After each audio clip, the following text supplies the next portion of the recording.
Percy Jackson and the Olympians and Avatar: The Last Airbender are two incredibly beloved children's media properties that were both adapted into 8-episode live-action shows this year, and as a fan of both, I couldn't help but compare the two, because the similarities between these two stories don't stop at their runtime. Both were already adapted into movies that shall not be named, released in 2010. Both have a similar story framework where a newly formed trio embark on a long travel journey filled with lots of side quests. And both are appealing to the same demographic of now adult, elder Gen Z, and young millennial fans who were kids when the original properties were released. They've also both been greeted by a similar mix of praise and critique from audiences, while the critics clearly favor Percy Jackson, including the YouTube video essayists. How can these shows perform so similarly in one area while performing so drastically different in another? And what does it even mean for an adaptation to be good? That is what we're going to be talking about today. I'm not going to go into detail about the successes and failures about both. There are plenty of videos on YouTube by now about all of that. But instead, I kind of wanted to use these two shows as a bit of a case study to just sort of explore the topic of adaptation in general. Thinking about that question and preparing for this video led me to 3 main criteria that I'm going to be talking about today and using to compare each show to, and then at the end we will answer the question, are either of these adaptations any good? So what does make an adaptation good? What are fans looking for when they engage with an adaptation? And how do you succeed in changing a story from one medium to another? Obviously, this is an incredibly subjective question. What's good to me may not be good to you, and we probably have different things that we look for whenever we're deciding that. Like maybe I'm looking at the visuals and if something succeeds in making me feel immersed in the world, while you're more interested in if the characters are engaging and how the arcs progress and resolve. One measure of a piece of fiction's quality, regardless if it's an adaptation or an original work, is to ask, what did the creators intend to accomplish here? And figure out how close the end product gets to that goal. I like to use this metric with pretty much any form of media, art, whatever, because it introduces a bit of distance between my subjective experience of the thing and what the work is like actually trying to do or communicate. So even if I prefer stories with relatable character arcs and fast-paced plot, I can still appreciate the art house film that utilizes unconventional cinematography to create distance between the viewer and the characters in order to communicate something about disconnection in modern life or something. Because even if I thought it was boring, the story might still do a really good job at accomplishing the goal it intended to. The purpose was to explore disconnection, and I felt disconnected. So it succeeded in that. So I think the better question that we might be served in asking is what makes an adaptation successful? Once again, we run into a bit of subjectivity here since we are not in the minds of the creators, but thankfully, we have press tour interviews. When it comes to the Avatar adaptation, we had some controversy surrounding the creative team. Migl and Brian were 2 co-creators of the original animated shows and initially were executive producers and showrunners on the Netflix adaptation, but they left the production in 2020, citing creative differences. This obviously made a lot of fans pretty uneasy when it came to wondering what sort of differences would have cropped up that were big enough to make the original creators leave production. This also left Albert Kim as showrunner, and so it's from some of his interviews that I was able to find some specific things that he said were goals of this adaptation of Avatar: The Last Airbender. For fans, I just hope that when they come and see the show, they recognize that, even though it's not a note-for-note translation of the original, we stay true to the spirit of the original. He also says, we had to make it a serialized Netflix drama, which meant it couldn't just be for kids. It also had to appeal to the people who are big fans of Game of Thrones. Percy Jackson, on the other hand, had the exact opposite experience, as the original author of the books, Rick Riordan, along with his wife and creative partner Becky, both played a major role in getting this show greenlit by Disney in the first place, and they both stuck with production through the end. Rick reiterated several times in interviews that this adaptation was going to be faithful to the original story in a way that would please longtime fans. Showrunners John Steinberg and Don Schatz both say that his involvement was a key in achieving this, but also a key in striking that balance between old heart and new changes. This is something that wants to live in that world and surprise you as much as it gratifies your sense of nostalgia or the things you know you want to see. Because if all it shows you is what you know you want to see, it's not doing its job. The showrunners also made it clear that, like Rick, they are interested in pleasing original fans, but that they really wanted to make a show that appealed to multiple generations, including and especially today's kids. It requires a tremendous commitment to get the kind of resources you need to make a giant adventure that's so willing to speak to its different constituencies in different languages. It's okay for this to talk to adults in a different way than it talks to kids. Already, the two shows have a lot of similarities in what the creators say are their goals. Another thing that both talked about that I didn't pull quotes from was that both were concerned with promoting diversity in different ways. Percy Jackson by using the opportunity to expand its representation, and Avatar by sticking more closely to the cultures that inspired the original show in its casting, which was definitely missing from the movie version. Both say that they wanted to stay true to what they call the spirit or the heart behind their original works.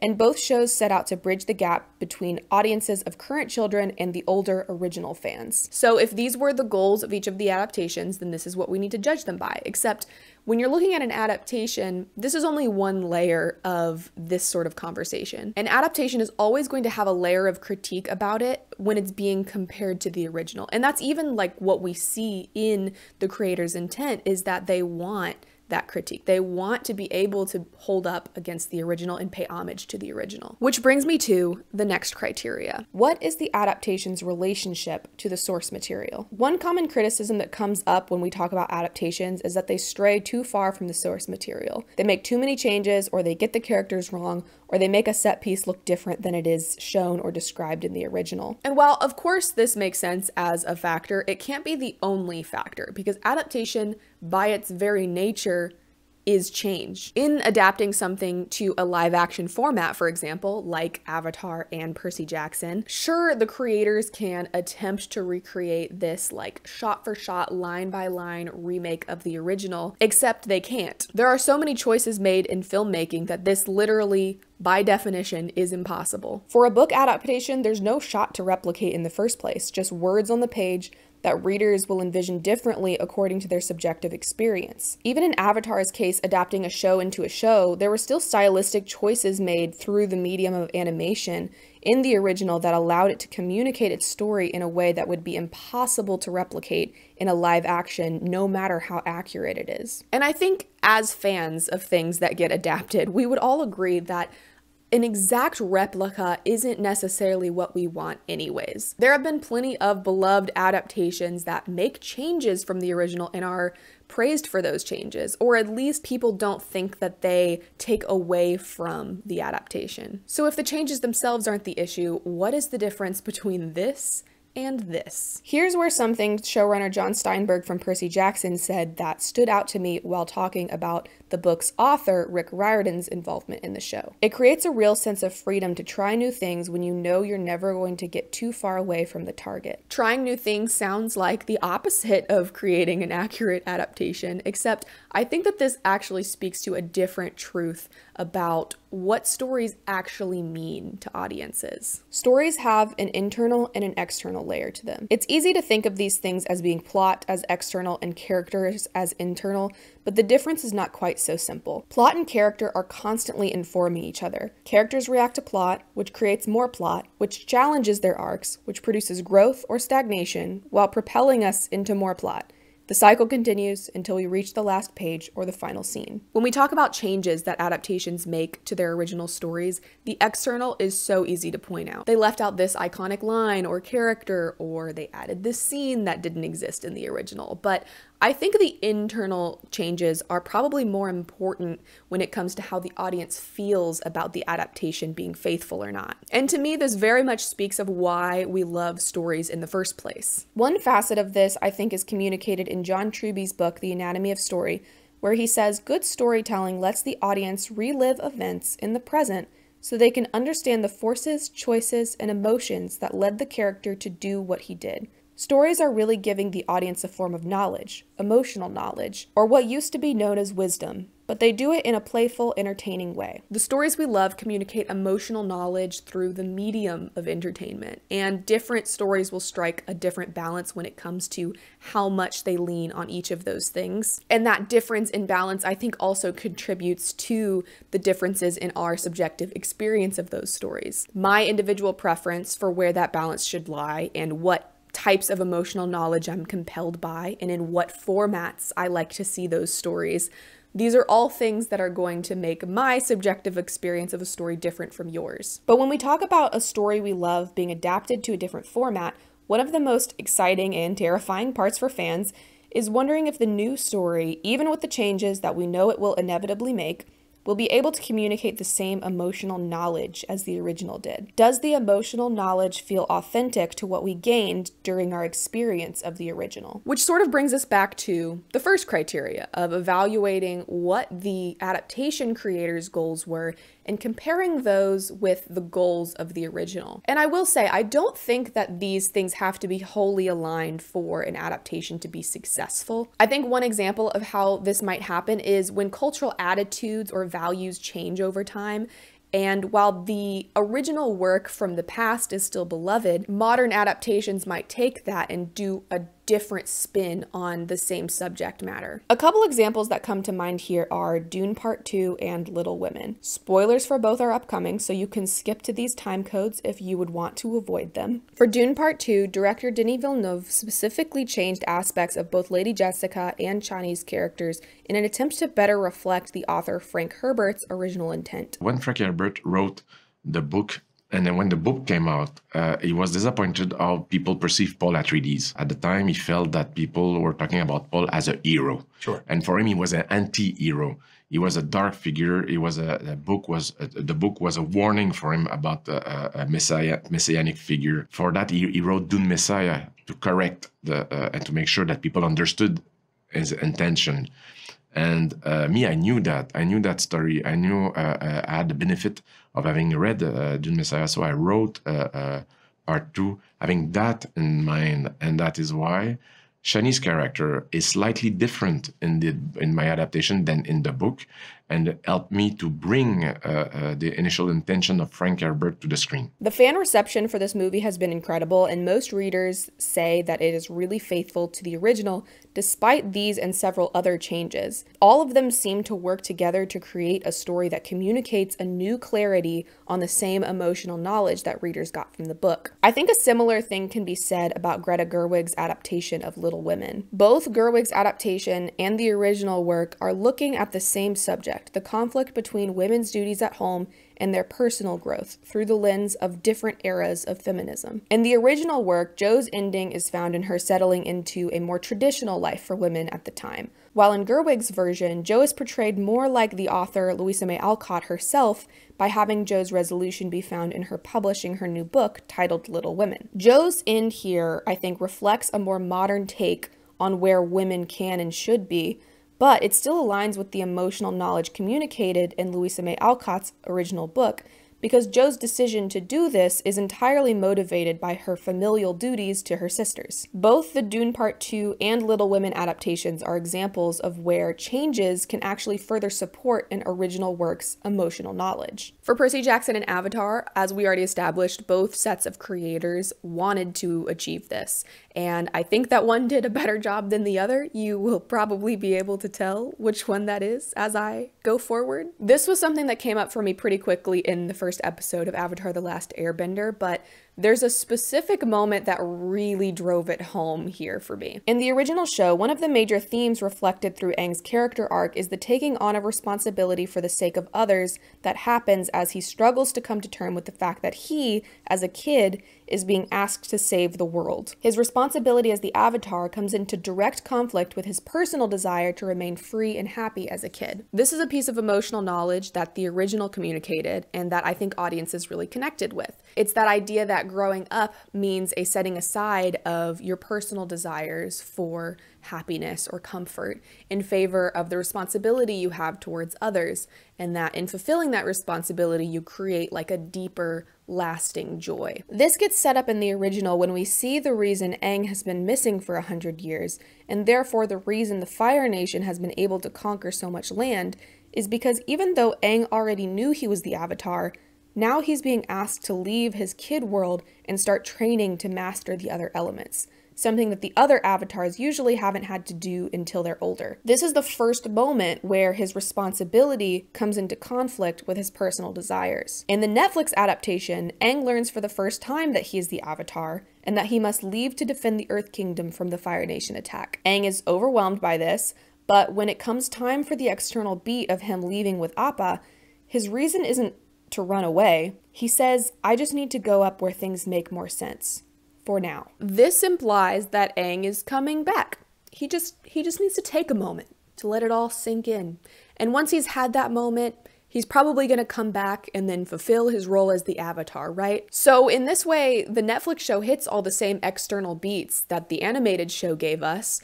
Aang runs away the night that the Fire Nation attacks. He ends up in a ball of ice, but it does it in a way that completely changes the internal information. Aang no longer has to see the Air Nomad genocide as a direct result of him running away from his responsibility. Instead, the adaptation makes it the result of Aang wanting a moment alone to try and reconcile his fear with his responsibility. He's making the opposite choice than in the original, even though externally the result is the same. On the one hand, this scene is pretty faithful to the original, but on a deeper level, it completely misunderstands the emotional knowledge that the original was communicating. The Percy Jackson show, I think, arguably makes more changes on the external level than the Netflix Avatar one does. You can see that being present even just in comparing the first episodes of each, but as we've already established, the external isn't necessarily the only thing that matters. One moment that stuck out as a change relevant to the internal arc was in episode 5. In the book, the trio meets Ares on their journey, who sends them on a side quest to retrieve his shield which he lost at a water park. They find the shield in an empty water ride, which ends up being a trap set by Hephaestus to catch Ares and Aphrodite together. Mechanical spiders attack as a countdown plays for them to go live on Olympus,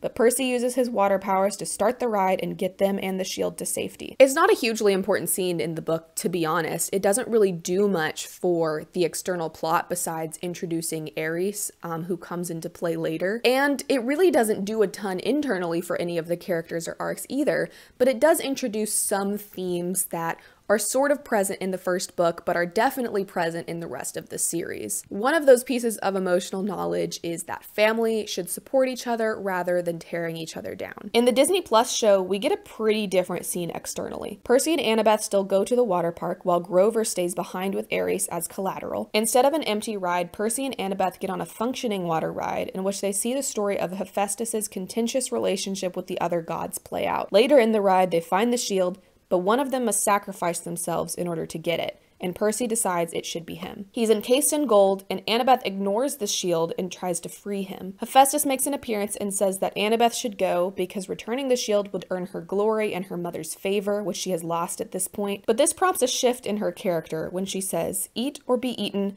power and glory and nothing else matters.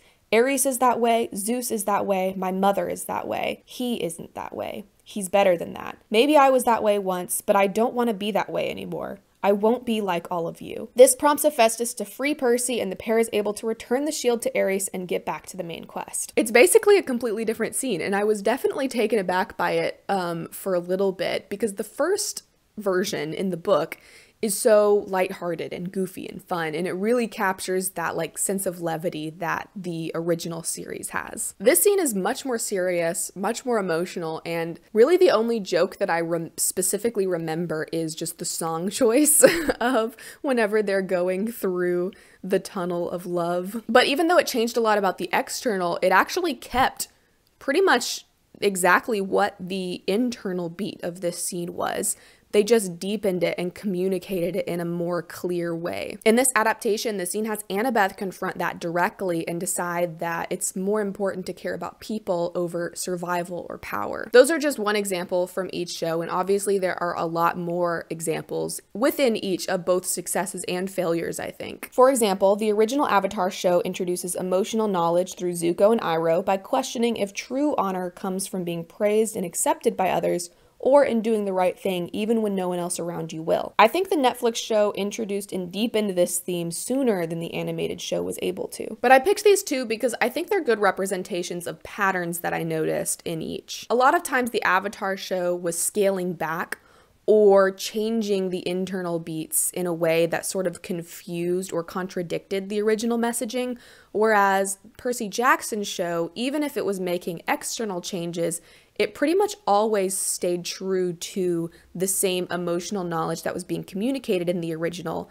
but they took it a step further. They deepened it. Which brings me to my third and final criteria. How does the adaptation take its new format and utilize that to serve both its story goals and the original's story goals? A book is different than a show. Animation is different than live action. These are new concepts to us all, I know. Every medium, of course, has its own strengths and weaknesses, and so when we're talking about adaptations, the new medium is either going to serve or detract from the original story. If the goal isn't to perfectly replicate the original's external content, but instead to create a new relationship between the audience and the emotional knowledge they received from the original story, then the changes demanded by a new medium shouldn't be a hindrance but an asset. In the case of both Percy Jackson and the Avatar adaptations, they both moved into an 8-episode live-action format, and so they both have the opportunity to benefit from the strengths of that format. Those being, the longer runtime of a show compared to a movie provides more time to do basically anything story related. It introduces a limitation that can also be utilized as a strength in that the total sum of the story has to be fragmented into individual episode arcs,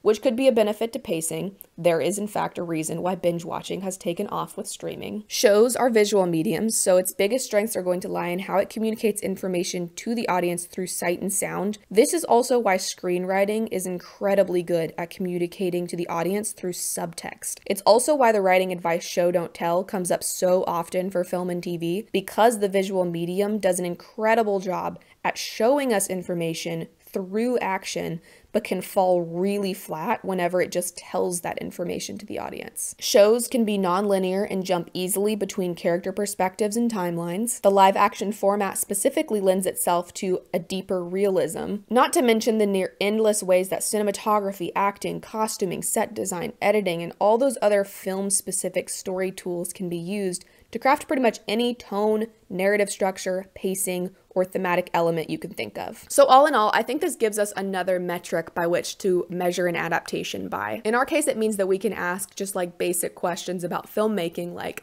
how did they use the cinematography or the writing or the editing to serve this story? But beyond the way that we would use that to evaluate any film or TV, we also get to evaluate how the creators used that in order to explore that relationship between the audience and that original piece of emotional knowledge that is being communicated by the original. I mentioned I think the Avatar adaptation does a lot of good stuff for Zuko and Iroh. Part of the reason for this is the darker tone that the creators leaned into with it being live action. In the original animation, it's much more lighthearted and fun, which doesn't leave a lot of room until later on in the story to go into depth about Zuko's traumatic past with his father, the guilt that Iroh carries for his actions as a war general, or the father-son bond that they share because of the losses that they've both experienced. But the live action leans into the darker elements of the show, which allows these things to be introduced much sooner in the narrative. One scene that never happened in the original that I loved seeing was Zuko offering Iroh compassion during his son's funeral,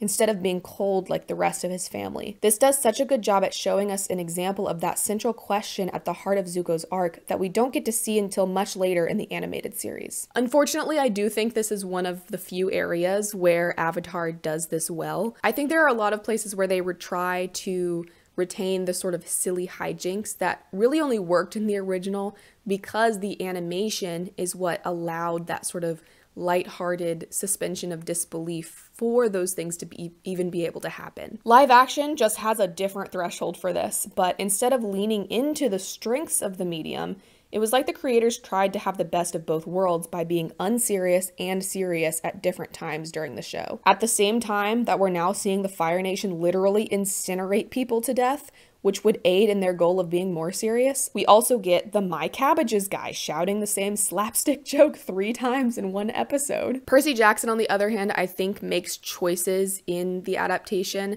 that just sort of show a better grasp on how to use the format of a live action show. One example of that is that they leaned into the freedom that exists within live action to explore different perspectives besides just Percy's, even though the book is written from a very exclusively first-person perspective. But I think the key here too is that they made those changes in adding perspectives in a way that wasn't arbitrary either. Sally Jackson gets several completely new flashback scenes in which we see her struggle to raise Percy in a way that teaches him his value outside of being a demigod and demonstrates to him the power of familial love and support. Annabeth gets a clearer arc of her own, as Percy's presence in her life shows her that it is possible to be different from what the gods tried to mold their children to be. Grover also takes a more active role in his own journey of figuring out his responsibility towards the gods as a satyr protector, and his responsibility towards Annabeth and Percy as their friend. All of these changes worked to deepen that central piece of emotional knowledge that the book tried to communicate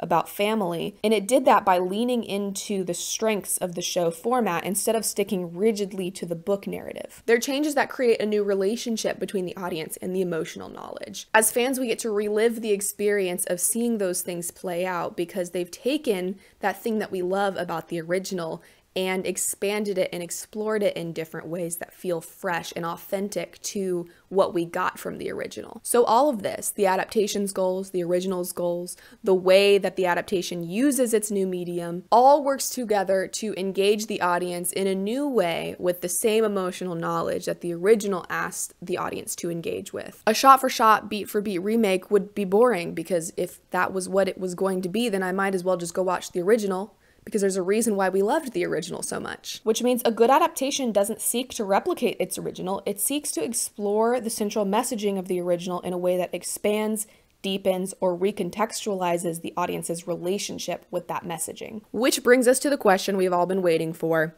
Are either of these adaptations any good? I think it's pretty clear that I prefer the Percy Jackson one over the Avatar one, but you can watch them both and make up your mind for yourself. I have heard some legitimate critique about the Percy Jackson show, but I just think it does a better job overall at sort of remaining true to that heart of the story than Avatar does. I actually started rewatching the original Avatar after watching the Netflix one because it just fell so flat for me. I needed to rewrite my brain with that story back to the one that I love so much. That said, I don't think the Avatar adaptation is entirely bad.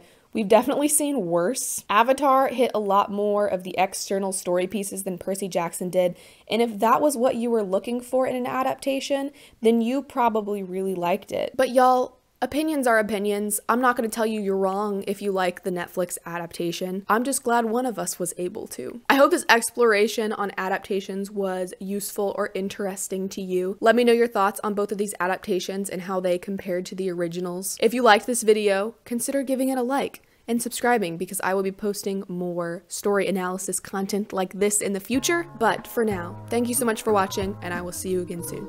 Bye!